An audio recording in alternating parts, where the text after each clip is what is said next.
Welcome back to Untangling Climate Finance. I'm your host, Jay Tipton, Senior Director at Gordian Strategy. Today, I'm joined by Saif Bhatti, founder and CEO of Renoster.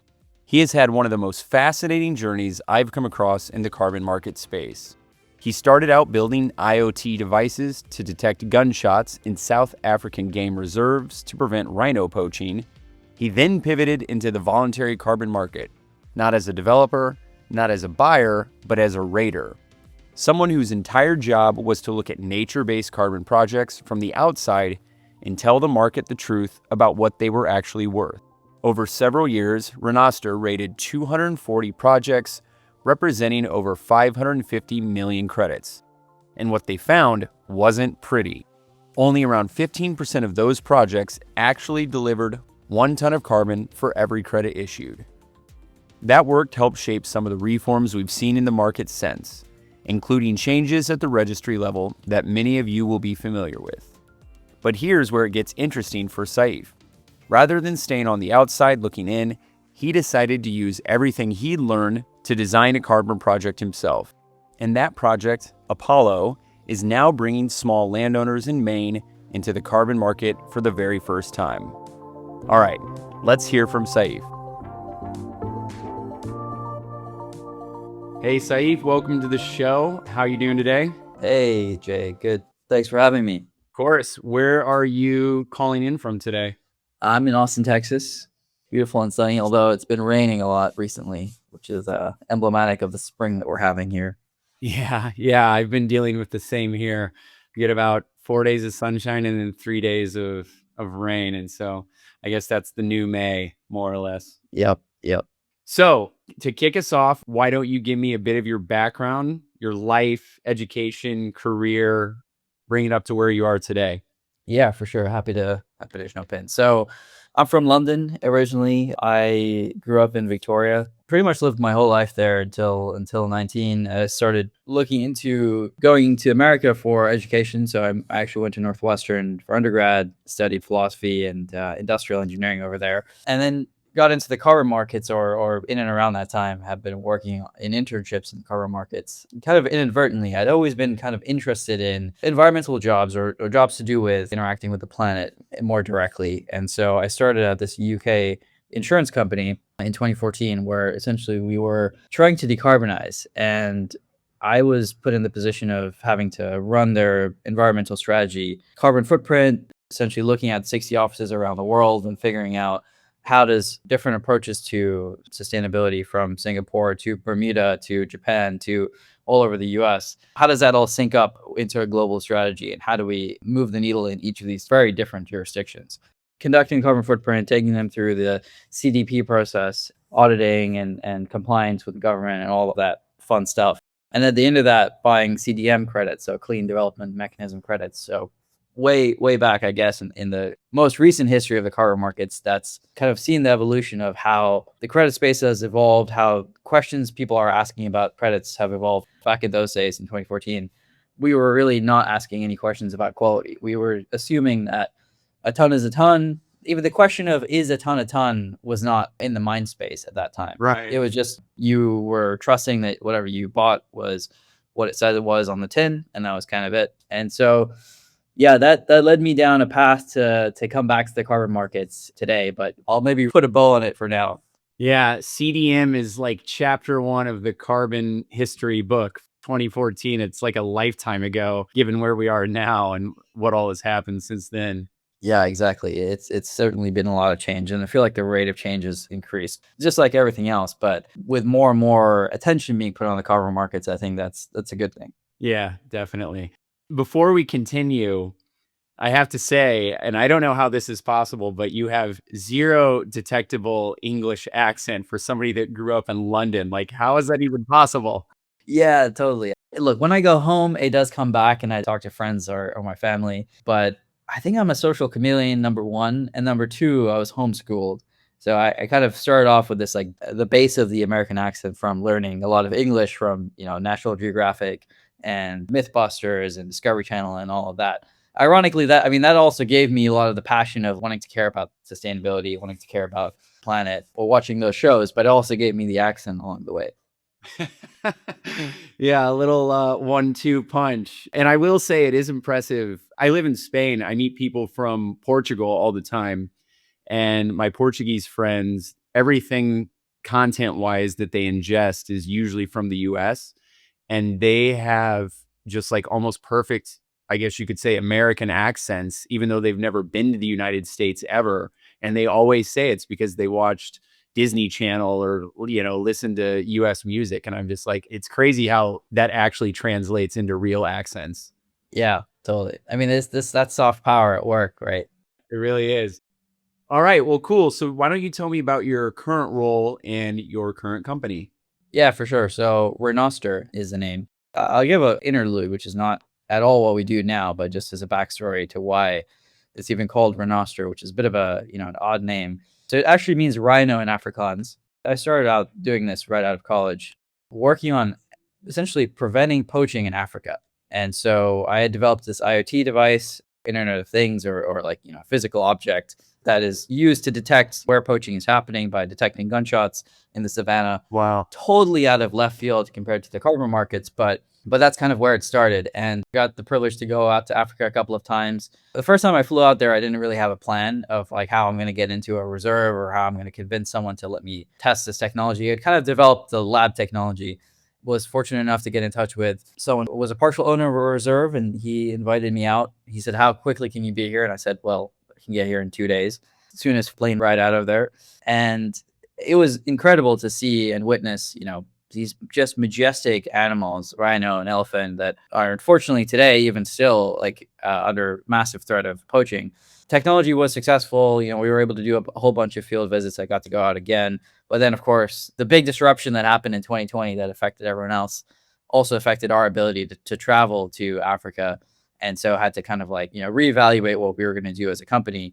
And that kind of brought us back to today's focus of the company, which is carbon markets. So we actually went through, in that process of building this devices and doing all this anti-poaching tests, we were partnered up with the Nature Conservancy.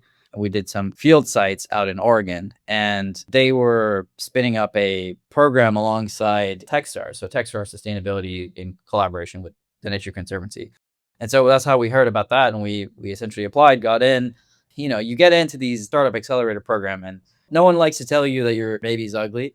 But I think it's quite clear when your project is to do with reserve, the other side of the world, that you have to figure out something else to do. And so that's what led us to, through the like academic exercise of reevaluating what we were going to do as a company and refocusing on the carbon markets. And at the time, the key issue that we'd come to was the issue of quality. There was just a massive asymmetry between what projects were doing on the ground and how they were set up, and all of the complicated methodologies that went alongside that, project documentation that went alongside that, and what corporate buyers who were sitting in sustainability teams, the information that they had in terms of, do I want to buy this project credits? Do I want to support this project with the dollars that I have available? Or is there a better project that has less reputational risk? Or what are even some of the dimensions by which I should think about this question? So that's kind of what we set out to try and resolve and provide information on. Excellent. Well, clearly you're a very flexible and adaptable guy. It seems like that's kind of a narrative that you're able to respond to what's going on in the world. And obviously, being thousands of kilometers away from where you're supposed to be working and not being able to fly or travel or go outside without a mask makes that a lot more complicated.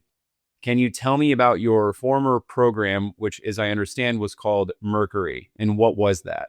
Yeah, so that's kind of where I left off just now. What we were essentially doing was evaluating nature-based carbon projects around the world. First of all, we developed this rubric by which we would take core questions, additionality, baselines, permanence, leakage, co-benefits, and just write out a list of questions that are incredibly important for each one of those. And then within those sub-questions, we would have a remote sensing methodology. We would have a number of checks that we would do, criteria that we would look for in project documentation. And then we would try and answer all those questions of a specific project, which in its totality is a rating, right? Our rating system actually ended up providing a number. The idea is 1 ton of carbon is 1 credit. Our rating system was a play on that, which is to say, how much carbon actually is there per credit? And so we sometimes had projects that were 0.2, 0.8, 1.6. There was even projects that were above 1. because they were actually being too conservative or more conservative than they needed to be in terms of their issuance. So that was the idea of how we were approaching ratings. One critical component to that is we were using remote sensing as this kind of like empirical check. Project documentation is subjective. There's a lot of craftsmanship, let's say, that goes into how it can be written to make it read in a certain way. Whereas what we're trying to figure out is, based on remote sensing, what are the facts on the ground? What has been the actual patterns of this project? If it's an avoided deforestation project, is there actual avoided deforestation, or is there even deforestation within the project boundaries? That's often what we were finding, was that there was some loss. And then it was a question of like, how accurately is this project tracking that loss? So once you get into the rabbit hole, like, you can see that there's a lot of different avenues that you could go down of questioning. The overall idea is that, how can you make this as objective as possible? And that, we were relying on remote sensing as a major means to do that. And obviously you spent a long time rating nature-based projects, and I don't know, probably hundreds or something. And then of course you were publishing findings. I'm curious, through all of that, what were some of the key patterns that you kept seeing over and over? Yeah, so in total, we rated about 240 projects, more than 550 million credits around the world. And one of the patterns that we kept seeing, honestly, it was about 15%, 1.5 of our projects actually passed like the 1 ton for 1 credit threshold. Wow. Which is concerning in a sense. It's also a sign of a market that needs to mature and that needs to get better at MRV. And I think that's been happening. A lot of efforts have been made in that direction. A lot of the patterns that we were seeing were concerns around additionality. Did the project actually need carbon finance to exist? Within nature-based, there are the classical examples of Hawk Mountain, for example, where it was already a nature reserve, but then the claim was made that carbon revenue was needed in order to not bulldoze this and turn it into a shopping mall. And additionality test is probably where most projects that were going to failed. So that was like the binary, like 0, 1. Like, if your project is not additional, it doesn't have clear additionality criteria. If it fails like core additionality criteria, it would just score 0 because your credits are just not worth anything. Yeah. If it's not actually preventing activity that was not otherwise going to happen. But within the other domains, dynamic baselines, or within baselines, is your baseline a dynamic baseline?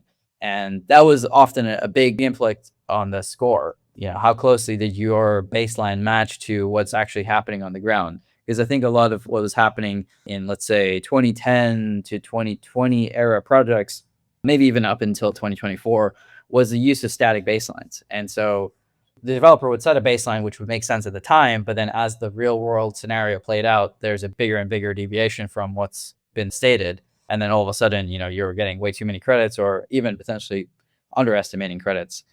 Building in things like dynamic baselines have now become a major part of methodologies brushing up on their MRV tactics. Totally. But a lot of that was stuff that we were pointing out back in 2022, 2023, when we were evaluating these projects. Yeah. And obviously pointing that out was pretty fundamental to them being addressed down the road, right? Because 2 of those are basically core issues that have been addressed in the recent versions, or the updated methodologies or the new methodologies. I know dynamic baselining for sure has taken a limelight, and that's a great thing to address that. Totally. And as you said, additionality, much more of like 0, 1 versus some sort of grayscale, which is also really great. I know it's got a lot of attention. So anyways, all that to say, the work that you guys were doing, pointing out these issues that you saw over 240 projects, has been absolutely essential to where we are today in terms of addressing that. I know another conflict of interest that you've identified in the past, which is one that I also talk a lot about, is that developers pay their own auditors, which of course creates pressure to approve projects regardless of quality. And because you've seen and rated so many projects, I'm curious if you believe there's an alternative pathway to address that. Yeah, I do think there is. And I think that we've seen some examples of this now in the market with our own experience, which I could talk about in a little bit, about Isometric and how they handle verifiers and validators. But even with Open Forest Protocol, I believe even with Equitable Earth, there is a more responsibility that the registry can take on once it has built out that system, to avoid this conflict of interest where the developer has to pay for the process to go on. In fact, the registry kind of foots the bill provides the third-party infrastructure that is needed. And depending on how that gets financed, I mean, with isometric, I can speak very specifically that gets financed directly by the buyer. So a buyer will pay an additional fee on top of the credit price to isometric directly. And that money is then used to pay the auditors and pay all the infrastructure that is needed to get a project up and running. But it's certainly a concern that we've seen in the past where, yeah, there's an inherent pressure there. You want to make money as a independent validator or verifier, but you're paid by the person that you're supposed to be independently auditing. And that's a real chicken and egg in some sense. I'm really glad to see some registries stepping up and kind of creating solutions to this problem. And for me to take a little plug here to the listeners is I highly encourage you all to go to Isometric's website because they have laid out this process and how they deal with who pays for what. They're very transparent about it. They've published about it numerous times. And so you can read all over their website of how they're dealing with this. They even list the actual prices, et cetera. So it's a great example of like market leadership with taking a very obvious conflict of interest and addressing it head on. Everybody head over there to read that. Okay, now, Saif, switching directions. That was what Renoster used to do. Now you have the Apollo program, which is focused on project development. And I think it was late last year, 2025, that you launched the Apollo program, which is a forest carbon program in partnership with Isometric using their new improved forest management or IFM protocol. So why don't you tell me about Apollo and your current projects? Yeah, totally. And thanks for the setup. Yeah, so we've essentially partnered with Isometric. We co-developed this IFM methodology specifically to focus on small landowners. So small landowners actually make up about a third of US forest land. And unfortunately, individually, they're too small to put through a carbon program for the most part. Like the cost is really high. It's something like 6 figures to start a project and 1 to 2 years if you were going to do this by yourself. And so this is a kind of a quite obvious climate lever that we've yet to really pull that we thought we could have a kind of a unique perspective on. And so what we did is we essentially developed several landscape level models to deal with every single attribute. So if that's additionality, the dynamic baselining, leakage with the global timber model, permanence with permanence discounting. So every single aspect of a carbon project, we've essentially tried to take all of our remote sensing chops, some of the technology that's not been incorporated into the carbon market just yet, things like LiDAR, things like even satellite imagery approaches, some of the academic science, things like, the global timber model or the global leakage model, and kind of bring everything together into one house, to one high quality, not only project, but program that can create new projects. Yeah, so essentially we work with small landowners who are otherwise kind of trapped in this like liquidate harvesting regime where they have small trees and they grow them for 7 to 10 years until a logger comes to their property and asks them, hey, here's a 15K check. Let me cut your trees down. They usually take it. They have to pay bills. They have life events that they're mostly reacting to. And then they, essentially are trapped in this system where they have small trees forever. And small trees, cut them down, small trees, cut them down. And what we want them to do is to grow those trees out by 20 to 50 years and really move into sustainable forestry where they can essentially be paid for that time where they're growing them, remove carbon from the atmosphere, and then actually have a well-stocked, really carbon-rich forest at the end of it. Beautiful. So addressing harvesting. And you said you're dealing with small landholders. Do you have one project that's a grouped project with a bunch of different landowners, or are these all small individual projects? Great question. So under Isometric, we have a grouped project, and then each individual landowner's property is a site, is under their kind of nomenclature. And that means that we're able to add new sites. So unlike most carbon projects that just have a discrete area that doesn't change when you start the project, ours will continue to grow as we sign new contracts with new landowners and bring on more properties across the Northeast. Excellent. Got it. Very good. And, it's kind of funny, and I suppose this is to your advantage, but obviously you spent years rating other people's projects and pointing out the flaws of those projects. And now you're on the other side of that table as a developer.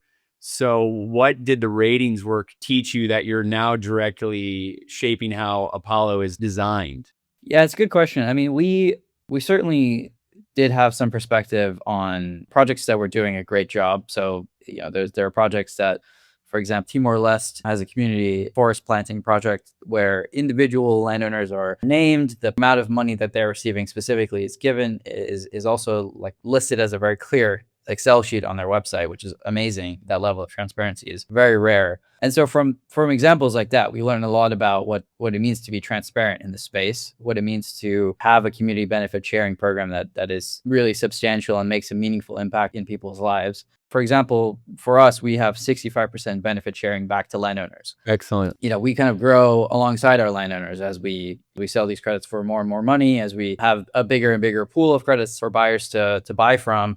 It kind of like lifts all boats. As a buyer that comes in, they're buying 10,000 credits, are going to buy it across the entire portfolio of projects and kind of give everyone some revenue. So I would say those are some of the things we garnered, like approaches to take, inspiration to take from. So I know that the projects are, well, the group project is still new, end of 2025. I'm curious, have you made any sales yet on the carbon credits, or is that still a work in progress? Yeah. So, well, first off, I can explain that, yeah, we started the project. It's going to be going through the VVB process this summer, and then we'll be issuing credits in Q4 of this year of 2026. We've already sold close to our full inventory for 2026, which is incredible. And we're going to be, we're still selling, 2027 through 2030 through offtakes and things like that. But yeah, it's been a remarkable kind of like response. I think the carbon market is for better or worse, like in a period of, there's a combination of like wait and see going on from some corporates. There's a combination of urgency that's coming up because of 2030 and the realization that companies need to buy carbon credits now before potential supply crunch comes. So I think there's a lot of ebbs and flows, but we've been able to be successful and close some deals that mean that, we're pretty much shutting up shop for 2026 in a sense. We still have a little bit of inventory that we're putting out, but yeah. So I know that the project's still early stage, but I am curious if you've made any carbon credit sales yet, and if so, what kind of volumes and what buyers, or anything, if you can elaborate, would be great.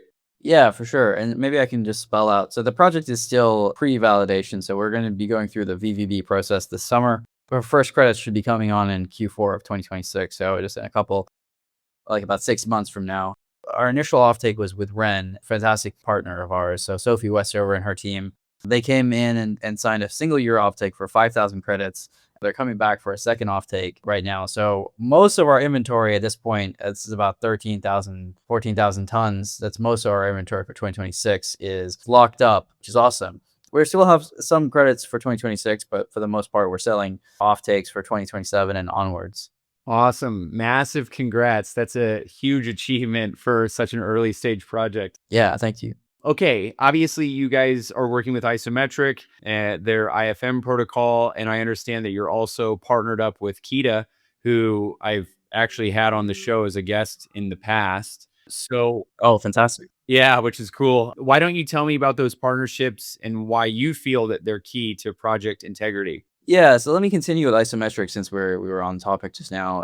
Isometric has been, in the, let's say, 2 years that I've known about them, they've been an incredible voice in the market for integrity, for rigor from scientific perspective, as well as transparency on their actual registry and the way that their public consultation works and how they price things and that. So we were doing some consulting on their ARR methodology back at the end of 2024, I believe. And they were getting a signal from their buyers. They loved what they were doing on the engineered side, but they just wanted to see more in nature. And so partnering up with Christopher Kilner and his team under Biosphere has been a real game changer, because we were able to go from coming in cold with like, here's an idea, here's a kind of a spec of what we would like to do with you as in terms of developing an IFM methodology, to a publicly consulted on certified methodology just like 8 months later, which in terms of carbon market time, that's like blink of an eye. So yeah, they've been able to move quickly. They've been able to do so without sacrificing rigor or scientific quality. And I think that's been really key to the adoption of our credits and our methodology, which is, now it's live. Anyone can use it, which is great. It's global in its application. So again, it's we're excited to see other people jump in with us and use it. And then with Kita, yeah, Kita has been a fantastic partner. We've been close to their team for a whole, perhaps 2 or 3 years back when we were doing ratings, because oftentimes there's a need for additional diligence on projects that they were evaluating, but they've been able to unlock the offtakes, a lot of the offtakes that we're looking at. There is a lot of call for a third-party evaluation in the market, which I think is a really positive thing, and we were obviously part of that, the ratings agency. But one of the beautiful parts of Kita is that not only are they evaluating our project, but they're putting their money where their mouth is, right? They're saying to a buyer, well, if you buy a Renoster credit and it's not delivered to you, we're going to be able to pay you either money or pay you back in other credits that you're happy with. So that's been a really big unlock for our buyers when they're coming in, because procurement cycle that they're saving, it's a whole RFP that they're not going through and they're walking out of the store with essentially an Apple Care on an iPhone. The analogy that I like to use, right, Right. is that you buy a credit, you get the benefit of having insurance without needing to go through all the hoops to get it yourself. Absolutely. We had Natalia Dorfman, who I'm sure you know, the co-founder and CEO. I think she Of was a course. guest mid 2024.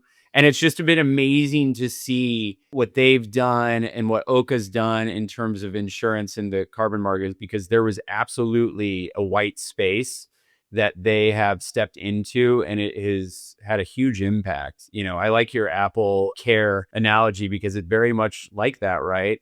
That didn't exist 3 years ago, 4 years ago, and now it's becoming such a crucial part to any carbon project, both for the buyer and the seller. And so I'm very excited to see where all of those carbon insurance companies go, because they have such a massive role to play. And I think that they're like the ratings agencies really help the overall market if done correctly. And the stuff that they've both been doing, both Kita and Oka and the other ones, in the last year or two has just been really impressive. You've got a great partnership with both Isometric and Kita. I suppose that Yeah. speaks volume of your company as well. I'd like to hope that our partnership with them continues for a long time. And there's even partnerships between them that I think are really exciting. How can you use, for example, insurance to be component to your risk profiling in your Yeah. buffer pool? I think this is a pilot that Kia is actually doing, or a bunch of insurance companies are doing with Vera, which is interesting and exciting to see. But it's also something that we're considering on coalition between us, Isometric, and Yeah, Kita. yeah, yeah. Buffer Pool 2.0, which definitely has Exactly. room to improve. Very, very cool. All right, Saif, as we're getting towards the end of the episode, I want to zoom back a little bit and get your expert take, because obviously you've seen the market from almost every single angle. As you had said earlier, as a technologist and then switching into a rater, and now you're a developer. And so you sit in a very central position. My question is, if you could change one thing about the structural plumbing of the VCM to make it actually work for climate, and not that it doesn't, but it definitely can improve, what would that be? I mean, the obvious answer that's on everyone's minds is compliance mechanisms, right? Like having an actual reason and forcing function to make it happen. But obviously, given the fact, nature of the question is under the voluntary market, the core thing is more clarity for corporates on how they can use these credits and what exactly does that translate into for their net zero target. I feel like that was a question that was on everyone's minds for a long time, and then it just got more and more and more convoluted, became a full-time job for people to, follow the advancements from SBTI and against the net zero targets. And there's a lot of complexity that goes into understanding that. And I think simplifying that would go a long way to actually move the capital flows from companies that want to decarbonize, that want to use carbon credits as a means to do so, and actually that happening and that money going towards, highly impactful projects around the world and reducing emissions. So I would say that those still remain the two biggest things that I would change if I could I was going overnight. to say, I appreciate the two-part answer, because I absolutely agree with both of those, right? Like the emergence of the VCM and the compliance, or just a transition into compliance, and then also demand. Because I do think that we're really working market-wise on supply, and that seems to be improving massively, but we definitely need stronger demand signals. That was a good answer. I appreciate that. All right. So if I were to have you back on season 5, we're currently in season 4. So if you come back for season 5 in 2027, what's the headline that you'd love to be able to share about Renoster?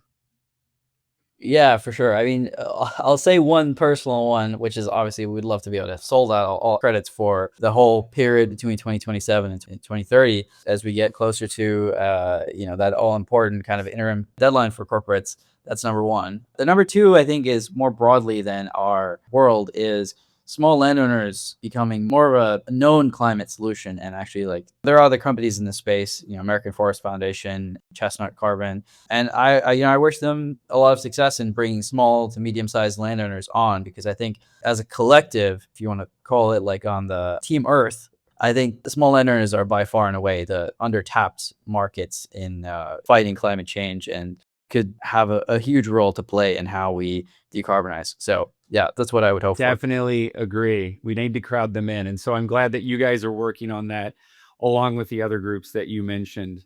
All right. So we're closing out. Do you have any final words? The floor is yours. It's been awesome to see some more buyer coalitions like Symbiosis and the recently launched ARC coalition over in Singapore pop up. I think what would be really fantastic is to see kind of more information and transparency into how they're putting together RFPs, which are fantastic. They did one on afforestation, one on mangroves. Would love to just see more for the rest of the market, people who are not part of that coalition, who aren't big enough or who haven't had the pedigree to buy credits in the past.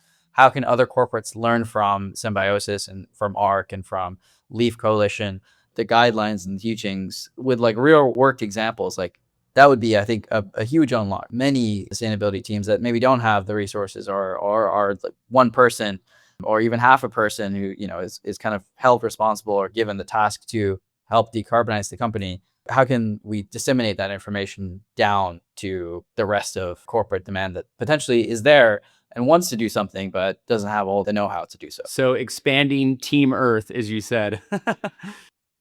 Exactly. It's a great idea, and I think you're right. We're only going to achieve our global climate goals if we're working together. And as obvious as that sounds, it doesn't always translate that way. And so I do think a greater focus on that is beneficial to all of us. And as you'd pointed out, there are some groups that are very well resourced and other groups that are not so well resourced and could certainly use a mentor or a helping hand or be a part of a coalition that's bigger than, and that helps all of us.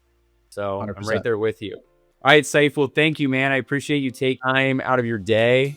This has been a great conversation. I appreciate it. 100%. Thanks, Jay. Thanks for having me. Take care.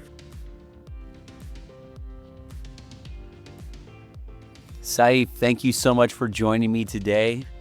Well, it's not every day you get to speak with someone who has seen the voluntary carbon market from quite so many angles, from rating hundreds of projects and calling out what wasn't working to now building one of the most integrity-focused forest carbon programs in the market. The Apollo story is one I'll be watching closely, and I hope our listeners will too. If you enjoyed this conversation, please follow, rate, and share the show. It helps others find us.